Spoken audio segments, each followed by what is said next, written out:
Assalamualaikum. Selamat datang Sobat Channel. Adi Suparman, kita akan membahas kajian akhir zaman. Selamat mengikuti. 3, 2, 1. La illa ana. Ternyata tidak ada Tuhan lain selain daripada aku, kata Allah. Proses kemudian, saudara-saudara, turunlah hujan dari langit. 40 lamanya hujan itu. Tidak jelas juga 40 jam apa 40 hari. Setelah air turun membasahi, datanglah tiupan sangkakala yang kedua.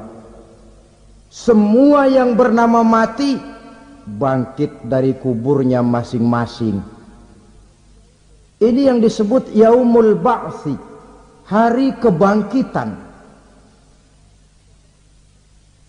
Allahu Akbar.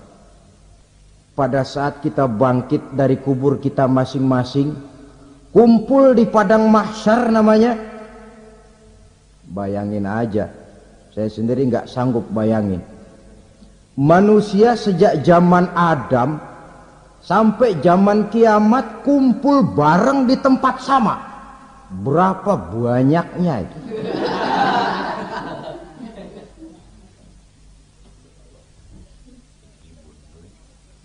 Dan yang luar biasa menurut satu riwayat, pada saat bangkit itu, Masya Allah, roman muka kita berubah,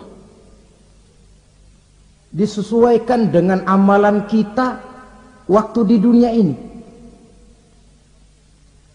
Barang siapa yang waktu di dunia amalannya itu amalan tikus,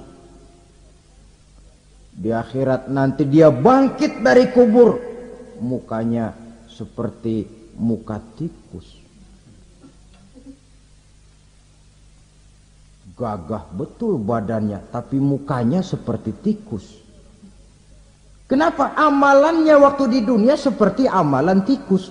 Apa amalan tikus itu? Suka ngegeragoti barang yang sudah disimpan rapi-rapi. Orang sudah simpan uang rapi-rapi, simpan perhiasan rapi-rapi, digeragoti oleh tikus. Maling-maling, pencoleng-pencoleng, koruptor-koruptor, itu nanti di akhirat nanti kita lihat mukanya seperti muka tikus. Oh, ini waktu di dunia suka nyolong, mukanya seperti muka tikus.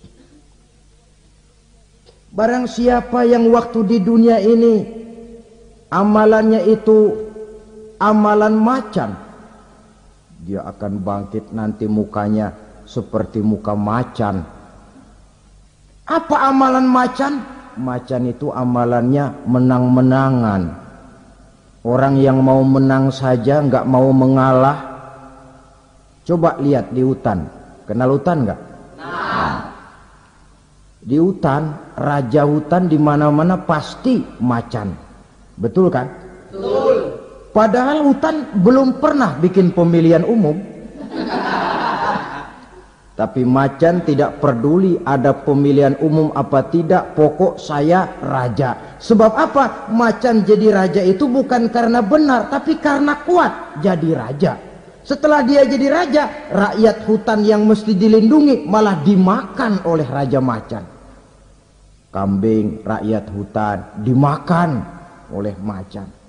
Ayam rakyat hutan dimakan oleh macan. Itu nanti kita lihat di akhirat itu mukanya seperti muka macan, gagah betul. Lalu barang siapa yang di dunia ini amalannya itu seperti amalan anjing, nanti dia punya muka seperti muka anjing. Apa amalan anjing? Pertama, anjing itu kalau disuruh jaga rumah, dia tidak bisa membedakan mana maling, mana tamu. Biar yang datang maling, kalau bawa tulang, anjing kalem. Yang kedua, anjing itu akan setia kepada siapa saja yang memberinya roti. Siapa yang memberinya roti, itulah majikannya. Apa kata majikannya pasti dia laksanakan. Soal benar atau salah dia tidak peduli. Setelah anjing dapat roti, dia tidak punya pilihan lain kecuali bilang, abdi mah kumaha juragan wae ayeuna mah.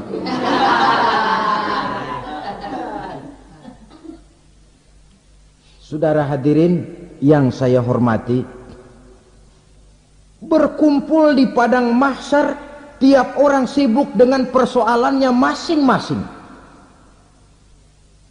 Matahari waktu itu didekatkan oleh Allah, panas luar biasa. Ada yang saking panasnya itu mencucurkan peluh keringat sampai sebatas mata kakinya. Ada yang keringatnya sampai sedengkulnya, ada yang keringatnya sampai sepusatnya, ada yang keringatnya mengalir sampai sebahunya, ada yang kelelap oleh keringatnya sendiri, sementara orang di sampingnya enggak apa-apa. Bergantung lagi amalan dia waktu di dunia ini. Saudara-saudara, sebagian orang dalam kepanikan padang mahsyar berombong-rombong datang mereka menghadap Nabi Adam. Ya Adam, anta abal bashar. Hai Adam, Tuhan adalah bapak moyang manusia. Kami sebentar lagi akan disidang, dimintakan pertanggungan jawab. Tolonglah kami, hai Adam. Kata Nabi Adam, jangankan nolongin sampean, saya sendiri tanggung jawab di hadapan Allah ketika dulu tidak boleh makan khuldi, saya serobot. Sudahlah, urus diri masing-masing saja, nafsi. Begitu kata Nabi Nuh, begitu kata Nabi Ibrahim. Tiap orang bertanggung jawab sendiri-sendiri. Ketika itulah saudara-saudara, nikmatnya menjadi umat Nabi besar Muhammad sallallahu alaihi wasallam. Sebab apa? Walaupun menurut abjad kita ini umat paling belakang, kan paling belakang kita ini toh, karena Nabi Muhammad adalah Nabi akhir, tapi akan dihisap lebih dulu, lewat di atas sirat lebih dulu, masuk surga lebih dahulu ketimbang umat-umat belakangan. Ketika Rasul mendekati ajal, beliau tanyakan itu kepada malaikat Jibril. Malaikat Jibril berkata, Muhammad jangan khawatir, Allah sudah berjanji, inni haramtul jannata ala sairil anbiya hatta tadkhulaha anta, wa haramtuha ala sairil umami hatta tadkhulaha ummatuka. Surga aku haramkan buat seluruh nabi kecuali kalau engkau Muhammad sudah masuk ke dalamnya, dan surga aku haramkan buat seluruh umat kecuali kalau umatmu Muhammad sudah masuk ke dalamnya. Logikanya, walaupun menurut abjad kita umat paling belakang, bakal dihisap paling dulu, lewat di atas sirat paling dulu, masuk surga paling dulu, kalau mampir ke neraka juga paling dulu. Ya resiko. Jangan mau enaknya aja paling dulu. Saudara hadirin yang saya hormati,